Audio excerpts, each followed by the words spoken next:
How's it going out there, YouTube? My name is Jesse, and I am the curator for the Golden Age, and this is another Bring on the babes! Can we at least get through the opener first? You want me to say Lost Heroes of the Golden Age? Yes, I would prefer that. Okay, this is another Bring on the babes! What is wrong with you? So what? Now it's wrong to admire the female form? No, there's nothing wrong with that, but there's a limit. I mean, you pretty much crossed that line. I really like the babes. I know that you do. I mean, if it was up to you, we would cover nothing but women from the Golden Age. I'll get that list started. No, don't do that. We'll cover plenty of them, but don't do that. Okay, as you could probably guess, we're covering women from the Golden Age. Oh, yeah. And you can stop that now. Now, there were a lot of women from the Golden Age, and I hadn't really covered any yet. Shame on you. You can stop that now. And yeah, I really hadn't covered that many because there was a lot of other characters that I really wanted to get to. So what this video is going to do is we're going to discuss a number of them all at once. I'm not discussing every woman from the Golden Age. There's a number of them that I have covered already from Timely Comic Books. So we're not going to be reviewing them. I've already done the videos. You want to see them, the videos are already done. I did mention Sun Girl in this video, but that's just because I was saying I was going over the sidekicks. The Sun Girl video has already been done too.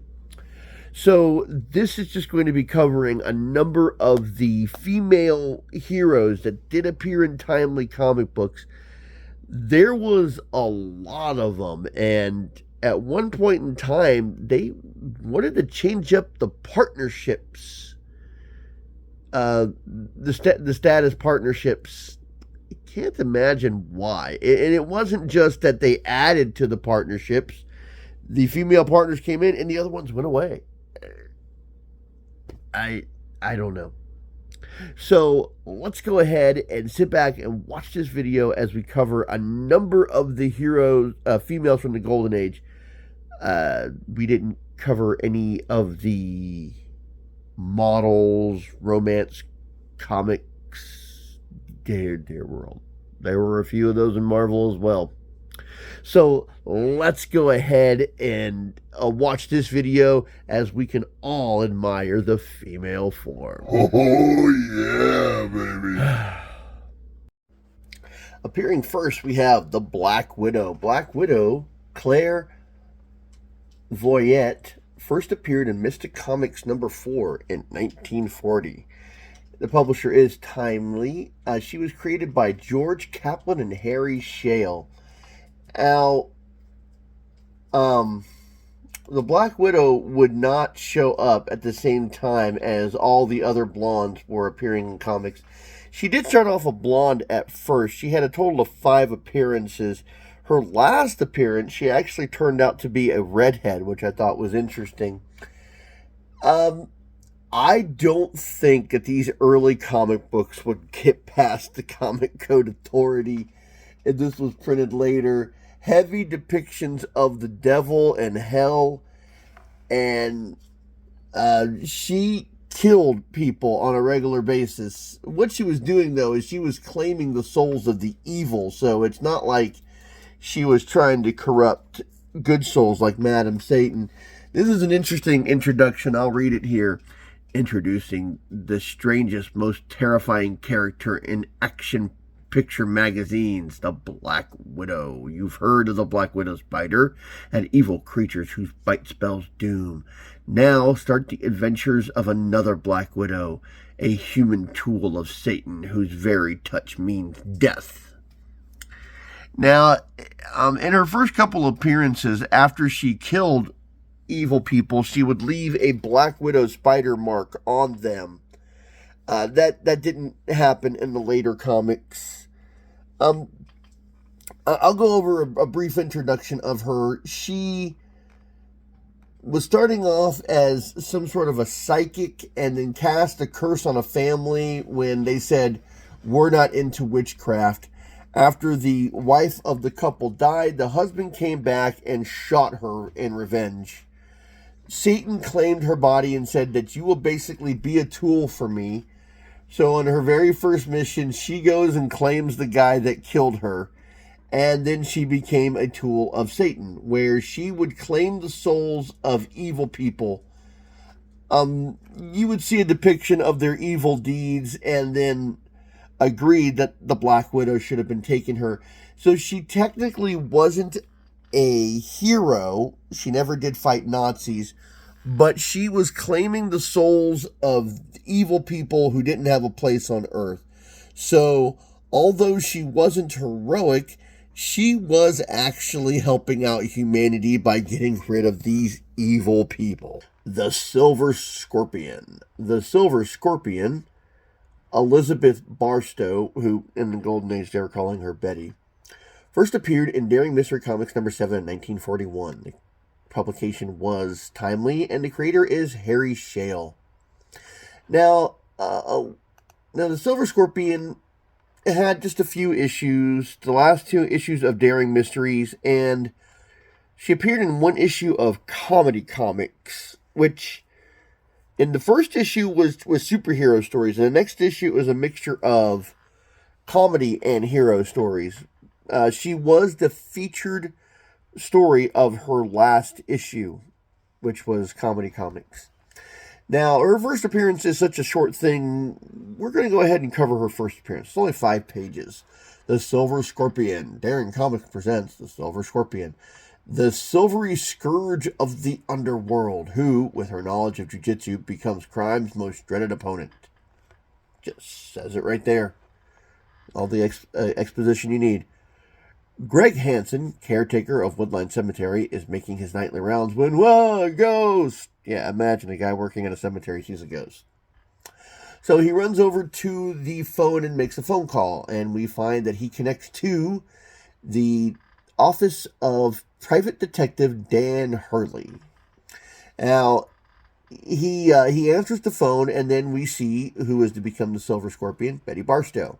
What? A ghost? You pestered me long enough. You're getting old, Hansen, or you've been drinking again. Goodbye. So apparently Hansen has made this phone call before, enough to the point where Dan doesn't even want to deal with him. He explains to Betty, the caretaker of the Woodline Cemetery, claims he saw a ghost or something. She's like, oh, a ghost, okay. Now, she asks if she could be excused because she has a masquerade ball that she's going to go to. So, there's an arrow. I hate arrow in comics. If you make your panels better and more concise, you won't need arrows to lead people. So, she gets a ride home from Dan, and she dresses in this costume, which would be her Silver Scorpion. And then we find out she actually has her own car, so why she needed to be driven, I don't know. Now, she says that she wants to stop by the cemeteries because she wants to cheer up the watchman, because, I don't know, he didn't say he was sad, he just said he saw a ghost. So she appears and she sees the night watchman running for his dear life. Upon reaching the shanty, the frightened watchman is terrified even more by the costume figure of Betty. So he's running for his dear life, sees Betty, and then runs even more. She turns around and sees what appears... Does that what scared you? Seriously? There's a light coming from the mausoleum. There is a guy dressed in a sheet. That is not a ghost. You can even see the guy's hands and shoes. How would you think that that's a ghost? This guy's got to be drunk or old. There's no way that should be able to fool anybody. Seizing the would-be ghost by the arm, yeah. Betty hastily applies a jujitsu hold and tosses her over the shoulder into the tree. And the sheet that this guy was wearing to pretend to be a ghost has him hung up and he's upside down in the tree. This is ridiculous. Okay, so she goes into the mausoleum. Two men rustling at her from the basement of the tomb. Oh, come rushing at her. I was reading that wrong. So she jumps into the hole as they're coming out and she knocks them down. And there appears to be 3 people in the bottom of the tomb. She hit 2 and there's 3. One grabs her from behind and she throws him off. She uses another of her jujitsu holds and over he goes. One of them pulls out a gun on her and there just happens to be a hook and hold in the ceiling that she can use so she can kick the guy in the face. She knocks him over and the gun flies out of his hand. The police enter the tomb as Betty leaves by rear exit. So the guy must have called the cops and they must have believed him because they show up at the cemetery. The watchman who summoned the police tells of the girl dressed as the Silver Scorpion. And all this time I thought it was ghosts. The cops start laughing at him. Imagine a girl rounding up these counterfeiters. The next day, 3 headlines. Mystery girl captures gang. Girl calls Silver Scorpion routes mob. Girl breaks up counterfeiting ring. So that tells you exactly what they were doing. In Hurley's office, great girl, this Silver Scorpion. By the way, how was the ball? I had a headache. I didn't go. Whew. If he only knew, for I'm going to be the Silver Scorpion again. Thus is born the Silver Scorpion, the most fascinating and relentless foe of crime in comic magazines. Her adventure continues in Daring Comics. And it would, but Daring Comics would end after the next issue. She did get more pages in the upcoming issues, but after the 3, she was gone. She would appear in a little bit more of the Marvel stuff with the Thunderbolts, but other than that, not a whole lot of fanfare. Now, this will be the last of the solo heroes before I get into the sidekicks. We're going to talk about the Blonde Phantom. The Blonde Phantom, Louise Grant Mason, first appeared in All Select Comics #1 in 1946. She was created by Stan Lee and Shide Shores. I'm not sure how to pronounce his name. SYD. And the Blonde Phantom was fairly popular in the Golden Age. She appeared on a number of different publications. In fact, where she appeared in All Select Comics, the very next issue of it said All Select featuring the Blonde Phantom. They would actually rename the comic book The Blonde Phantom, and that would become her comic book after that. That's how popular she was. Now, she didn't just appear in her own comic book. She was appearing in Marvel Mystery comic books, a Submariner, Blackstone, the Detective Magician. She even appeared in a couple of issues of Sun Girl and the Namora comics. And she would appear later in the Marvel comic books. I know under She-Hulk, but she was a different person then. And she, like I said, she was a very popular person. She didn't have any powers, but she was part of the blonde invasion that came in the 40s. There were a number of women who would enter the comic books then. One of the things that was unique about her is she wore a long red dress and a domino mask. And for some reason, that was enough to hide her identity. She was also in a love triangle with herself. Okay, so she worked with Mark Mason, who I believe was a PI. Now, she worked with Mark Mason and she had feelings for him, but he had feelings for the Blonde Phantom, not realizing that she was the Blonde Phantom, and the Blonde Phantom, of course, did love him because she was, the Blonde Phantom, but she didn't love him as the Blonde Phantom. She loved him as herself. So it was an interesting love triangle involving only two people. Now, there is a lot to go on the Blonde Phantom, and I'm going to do my own video on her. Her first appearance was actually a fairly big two-parter. So, when I get the chance, I'm going to do a video just on her, because she had 32 appearances in the Golden Age, which is pretty good considering the time that she came into the comics. So I believe that later on she would go on to be married to Mark, but I believe that was in the 50s, which is kind of skirting out of the Golden Age. So that's the last of the solo heroes, and let's go ahead and cover the sidekicks. Now, I'm only mentioning this because I'm covering the sidekicks. There's Sun Girl. Sun Girl, Mary Mitchell, first appeared in Sun Girl number 1 in 1948. She is created, it's Timely Comics. She is created by Ken Blad, or B-A-L-D. Okay. I did cover Sun Girl once before, so there's not too much that I can do to update.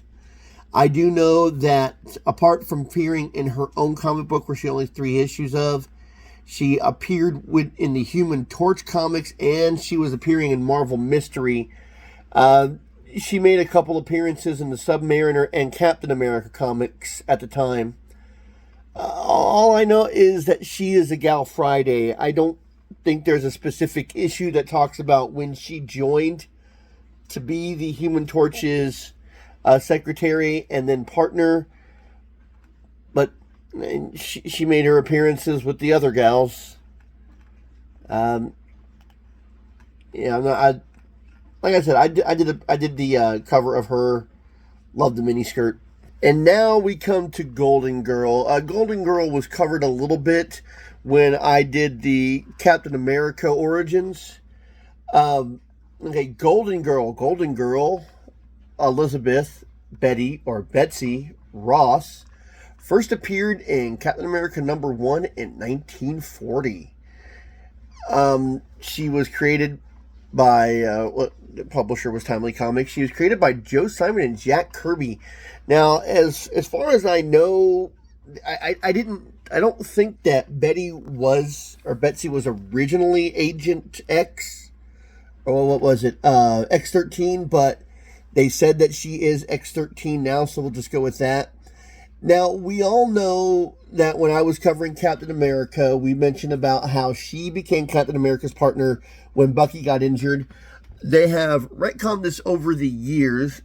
Betsy became Captain America's partner with Jeff Mace, because this was Jeff Mace and Fred Davis being Captain America and Bucky. And it was when Fred Davis was wounded, she took over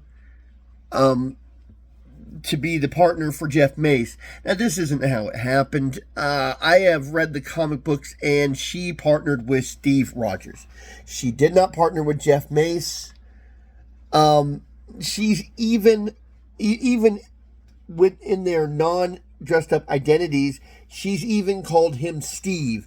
So this is retcon. This is not part of the original Golden Age. Golden Age.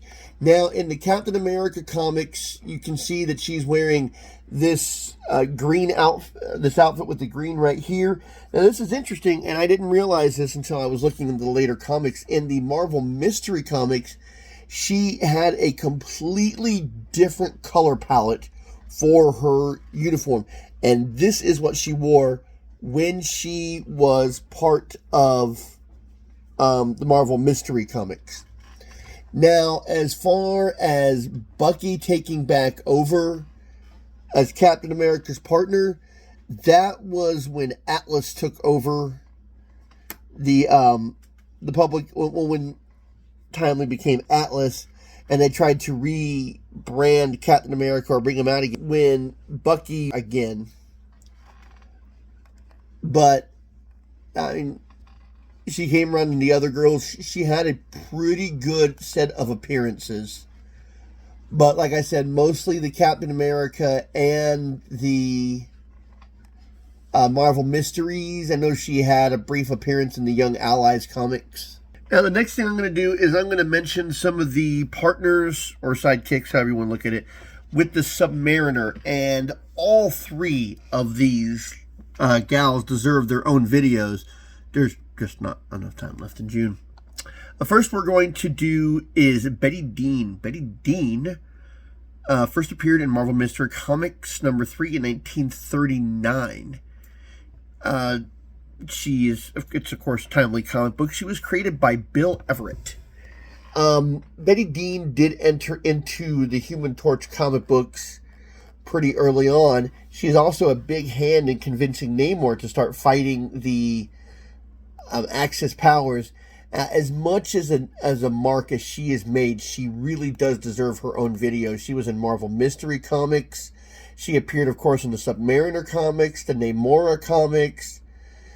Let's see, Marvel Mystery, Submariner, Namora, the Young Men comics that was coming out at that time. She's been a part of the Blonde Phantom, the Human Torch, just about every publication that was putting out hero stories that included the Submariner in some way, she was also a part of. Now, she wasn't a part of every Submariner story, and she also wasn't there when in replace of another gal, like if Namora wasn't there, she'd be there. No, because in many instances, she appeared in the same stories that some of the other gals would appear in too. She was handling things on the surface. Now, I think she was a policewoman at first, and then I think she might have become a reporter after that for a little while. But I know that for whenever there was something happening on the surface, either she was assisting Namor in it or being rescued from by Namor from it. But she did have a big impact in the Golden Age storylines of the Submariner. Now, we're going to talk about a longtime partner with Submariner, and that would be Namora. Namora, I'm not going to try and give her an Atlantean name, first appeared in Marvel Mystery Comics number 82 in 1947. She's timely comic books, and she was created by Jimmy Thompson. Now, her appearing so much later in the comic books of the Golden Age, she didn't have as much of an appearance as maybe the other two, but she was in a lot of the comic books that she could be at the time. She appeared in a lot of the later issues of Marvel Mystery Comics, some of the Human Torch, and the Blonde Phantom comics. I believe she was part of a number of the Submariner comics that was printed by Atlas. And she was... oh, yeah, there she is right there. She was also in part of the Submariner comics before Atlas took over, when it was still part of Timely. So she didn't have as much of a impact in the Golden Age as maybe Betty Dean or Dorma did. But she did appear, and she had a fantastic costume. Now, she is kind of a polar opposite, where Namora had a human father and the Aquarian mother, the princess. She had her mother was a surface woman and Neptunian father. So, you know, same thing, same effect as Namor, but the reverse on who the mother and father was. Now, Namor and Namora are not biological cousins. She was adopted, or I think the father was adopted into the royal family, but they are not blood-related cousins, but they referred to themselves as cousins. And when she appeared, she started appearing on all the pages. Of course, this they say this was to get women into reading comic books, but honestly, look at what she's wearing and tell me that that was going to attract more women. I mean, come on. Me and the voice can't be the only one seeing this. And now for the last of Namor's partners, Lady Dorma. Lady Dorma first appeared in Marvel Comics #1 in 1939. The publisher is Timely. She was created by Bill Everett. Now, Lady Dorma did not have a giant impact in the Golden Age, although she was appearing on Marvel Mystery comic books and some of the Submariner comic books. She has only had 12 Golden Age appearances. Now, she had a big-time appearance later in the comic books where she would be appearing on the Tales of to Astonish and the Submariner comics. But as far as that, she doesn't go past the 70s where she apparently has died. Now, I think it's perfect. I like her well enough. I mean, with the stories that she read, she backed Namor's plays. She went along with him and she helped him out enough, but she didn't make a huge impact. Now, she did die in the beginning of the 70s. And if the Namor comics ever become popular again and people want to start reading more about him with this arrogant SOB, I don't know if his own comic book can be as popular as it once was. There's a big chance that she might be brought back. But as far as things go right now, she is a long remaining dead character. She has had less than a total of 100 appearances, so I mean, she never gained a huge bit of popularity. Not in the Golden Age. In the 60s, she's a lot more popular, but until Namor's popularity rises to the level that it once was, I don't know if we're going to see much of a resurrection for her. I wouldn't mind doing a video on her 12 appearances. Not too much to go over. She could be a quick review. But that wraps up. This video doesn't cover all the women of the Golden Age. There are a lot more, but this was a video to cover a lot of the female superheroes that appeared at this time. I just want to show, and the voice was kind of demanding it, that there were a lot of female superheroes, and they didn't all come out in the late 40s. Into the early 50s, there was a predominantly large number that came out in the late 40s. They said it was to get women to start reading comic books, and there might be some sense to that. But look at what they're wearing. We know who it was really for. Okay. All right. I hope you enjoyed this video. I hope you learned something. I hope you really enjoyed this video. I think there might be one more to do. Maybe two. Definitely one more. And then next month, the month of July, we are covering Ace Month. There's at least one more Ace Month to do. We're going to start off with another Golden Age superhero, patriotic one, to honor the 4th of July. And then there was a couple of characters in Ace that I didn't get a chance to cover yet that we're going to get into. So, we're almost done with Timely, and then we'll get into Ace. Until next time, I'll be seeing you.